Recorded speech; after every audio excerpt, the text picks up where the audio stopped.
బాజరా టికియా. టికియా సజ్జపిండి తోటి. సో ఇది స్వీటా? స్వీట్. ఒక హాట్ ఒక స్వీట్. ఒక హాట్ ఒక స్వీట్. ఇంగ్రీడియంట్స్ చెప్పండి ఏమేం కావాలో. సజ్జపిండి, బెల్లం, తెల్ల నువ్వులు, కొద్దిగా నెయ్యి, డీప్ ఫ్రై సరిపడా ఆయిల్. క్యూట్ గా 4 ఐటమ్స్ చెప్పారు. ఇప్పుడు తయారు చేసేద్దాం మనము. చేసేద్దాం. చెప్పండి ఎలా చేయాలి. వాటర్ కొద్దిగా హీట్ పెట్టుకుందాం. ఫుల్ హాట్ అవసరం లేదు, నార్మల్ గరం వామ్ అయితే చాలు. వామ్ అయితే సరిపోతుంది, ఎందుకంటే బెల్లం మెల్ట్ అవ్వడానికి. పాకం తయారు చేస్తున్నారా? పాకం అవసరం లేదు, జస్ట్ బెల్లం మెల్ట్ చేసుకుంటాం. వాటర్ హీట్ మనకి జొన్నపిండి సజ్జపిండి రొట్టెలు చేసినప్పుడు మనకి ఎంత వేడిగా ఉండాలో వాటర్ అంతుంటే సరిపోతుంది. మీ సింధి ఫ్రెండ్ దగ్గర ఇంకా వేరే రెసిపీస్ నేర్చుకున్నారా? పన్నీర్ రెసిపీస్, ఇంకా ఇవి క్యాప్సికమ్ ఇవి ఉంటాయి కదా గ్రేవీస్, అన్ని గ్రేవీ రెసిపీస్. వాళ్ళు అవే తింటారు కదా ఎక్కువ. అన్ని వెజిటేబుల్స్ లో గ్రేవీస్, అన్ని వెజిటేబుల్ పరాటాస్. అవునా? అన్ని వెజిటేబుల్ పరాటాస్ చేసేస్తా, పిల్లలకి లంచ్ అవే పెట్టేస్తా. క్యాబేజ్ పరాటా కానీ క్యాలీఫ్లవర్ పరాటా. తింటారా మీ కిడ్స్ బాగా? అవే కావాలంటారు. రైస్ ఏంటి మమ్మీ, రైస్ బోరింగ్ గా ఉంటుంది అంటే. ఓకే. బెల్లం కొంచెం మెల్ట్ అయితే సరిపోతుంది. ఓకే. మీకు కూడా ఇంట్రెస్ట్ ఉంది వంటలంటే, అందుకనే చేయగలరు కూడా. అంటే ఇంట్రెస్ట్ కూడా ఉండాలి కదా మనకు. చాలా ఇంట్రెస్ట్ నాకు, కొత్త కొత్త రెసిపీస్ నేర్చుకోవడం అంటే చాలా ఇంట్రెస్ట్. రెగ్యులర్ ఈ రైస్ రెసిపీస్ అవి కాకుండా ఎక్కువ రోటీస్ సైడ్ ఎక్కువ నేర్చుకుంటా. రోటీస్ రిలేటెడ్ గా పరాటాస్ కానీ, ఇవి డీప్ ఫ్రై అయితే వీక్లీ వన్స్ అట్లా. కానీ పరాటాస్ అయితే ఎక్కువ ఆయిల్ పట్టదు కాబట్టి ఎక్కువ అవే ప్రిఫర్ చేస్తాను. మీ హాబీస్ ఏంటండి? హాబీస్ ఏముందండి, ఇంట్లోనే హ్యాపీగా తిని కూర్చొని పిల్లల్ని చూసుకొని టీవీ చూసుకొని ఈటీవీ ప్రోగ్రామ్స్ చూసుకుంటే మైండ్ రిలీఫ్ ఉంటుందని నాకైతే. ఇంట్లో మేము అందరం కూడా ఈటీవీ ప్రోగ్రామ్స్ చూసుకుంటాం. ఈటీవీ ఫ్యాన్స్ అందరూ. పీస్ ఆఫ్ మైండ్ అంతే. మా షో చూస్తూ ఉంటారా మీరు? రెగ్యులర్ చూస్తా అండి. ఇందులో చూసి కూడా చాలా రెసిపీస్ ట్రై చేసిన నేను. సేమియా బాల్స్ అని, పొటాటోతో రిలేటెడ్ గా కొన్ని పిల్లలకి స్నాక్స్ కోసం. ఇక రెగ్యులర్ బోరింగ్ ఐటమ్స్ ఎందుకు చేయడం, కొంచెం చూస్తే మనకు ఐడియా వస్తుంది కదా, అట్లా కూడా చూస్తాం. ఫైనల్ గా పార్టిసిపేట్ చేశారు ఇవాళ.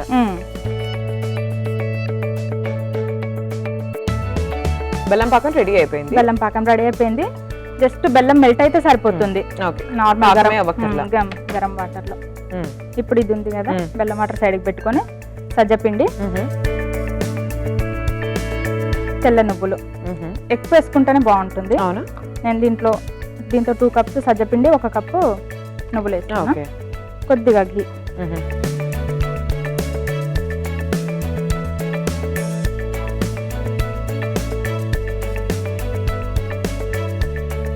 ఈ బెల్లం నీళ్ళని కొంచెం ఫిల్టర్ చేసుకుందాం ఏదైనా కచరా ఉంటే.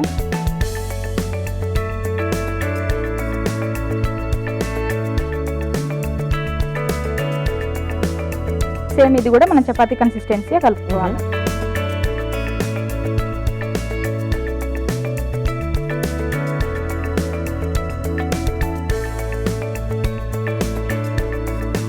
పిండి కలిపేశారు.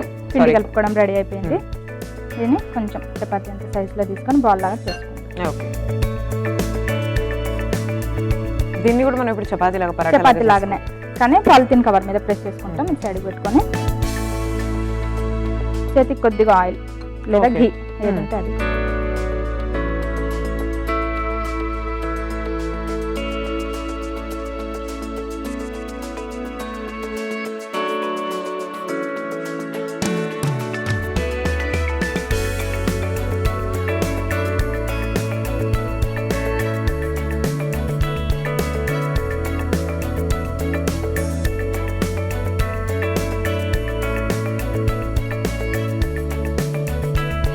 తిక్కుగానే, కొంచెం తిక్కుగానే ప్రెస్ చేసుకొని మనం బిస్కెట్ షేప్ లో కట్ చేసుకోవాలి.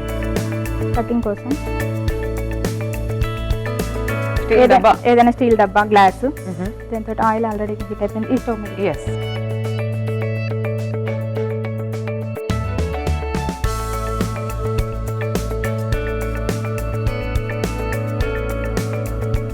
ఏదైనా ఒక గ్లాస్ తో కానీ బాక్స్ తో. ఓకే.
రెడీ అయిపోయినాయి కదండి. రెడీ అయిపోయిందండి.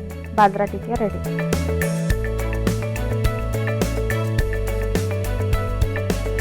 బాజ్రా టికియా రెడీ అయిపోయింది. టేస్ట్ చేసి చెప్పండి. తప్పకుండా అండి. బాజ్రా టికియా రెడీ. టేస్ట్ చేసి ఎలా ఉందో చెప్పేస్తాను. మీరైతే ఒకసారి తయారీ విధానాన్ని చూడండి. బాజ్రా టికియా తయారీ విధానానికి కావాల్సిన పదార్థాలు: సజ్జపిండి, బెల్లం, నువ్వులు, నెయ్యి. బాజ్రా టికియా తయారీ విధానం: ముందుగా మిక్సింగ్ బౌల్ తీసుకొని అందులో సజ్జపిండి, నువ్వులు, నెయ్యి, బెల్లం, నీళ్లు వేసి బాగా కలిపి చిన్న చిన్న రోటీల్లాగా చేసి రౌండ్ షేప్స్ లో బిస్కెట్స్ లా కట్ చేసుకొని డీప్ ఫ్రై చేసుకొని డిష్ అవుట్ చేసుకోవాలి. అంతే, బాజ్రా టికియా రెడీ.